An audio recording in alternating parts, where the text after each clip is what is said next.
കടുത്ത വേനലിൽ ഇടുക്കിയിലും വ്യാപക കൃഷിനാശമുണ്ടായെന്ന് പ്രാഥമിക വിലയിരുത്തൽ. കൃഷിവകുപ്പ് മന്ത്രിയുടെ നിർദ്ദേശപ്രകാരം പ്രത്യേക സംഘം നടത്തിയ പരിശോധനയിലാണ് കണ്ടെത്തൽ. വരൾച്ച രൂക്ഷമായതോടെ ഏലം, കുരുമുളക് ഉൾപ്പെടെയുള്ള നാണ്യവിളകൾ വൻതോതിൽ നശിച്ചിരുന്നു.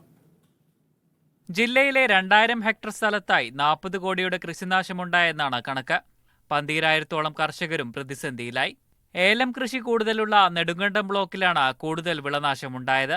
3700 കർഷകർക്കായി 13 കോടിയുടെ നഷ്ടമാണ് കൃഷിവകുപ്പ് കണക്കാക്കുന്നത്. കുരുമുളകും വാഴയും പച്ചക്കറികളും വിളകളും നശിച്ചു. ഇതോടെയാണ് പ്രത്യേക സംഘത്തെ നിയോഗിച്ച് പരിശോധന നടത്താൻ കൃഷിവകുപ്പ് മന്ത്രി നിർദ്ദേശം നൽകിയത്. ഇടുക്കിയിൽ ജില്ലാ കൃഷി ഓഫീസറുടെ നേതൃത്വത്തിൽ കൃഷിവകുപ്പിലെയും കാർഷിക സർവകലാശാലയിലെയും ഉദ്യോഗസ്ഥരാണ് പരിശോധന നടത്തുന്നത്. വരൾച്ച രൂക്ഷമായ പ്രദേശങ്ങളിൽ സംഘം നേരിട്ടെത്തി കർഷകരിൽ നിന്ന് വിവരങ്ങൾ ശേഖരിക്കും.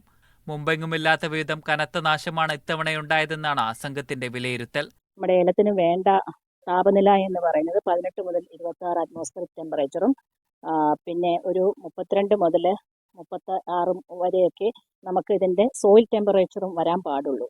പക്ഷേ ഇപ്പം നിലവിലെ ഒരു 3 ആഴ്ചയായിട്ട് 46 ഡിഗ്രിയിലാണ് അതിൻ്റെ സോയിലിൻ്റെ മണ്ണിലെ ടെമ്പറേച്ചർ. ആ ടെമ്പറേച്ചറിൽ ഏലത്തിന് ഒരിക്കലും ഒരു പച്ചപ്പോടെ നിൽക്കാൻ പറ്റില്ല. അതിന്റെ ഫലമായിട്ടാണ് നമ്മൾ ഈ കണ്ടതെല്ലാം.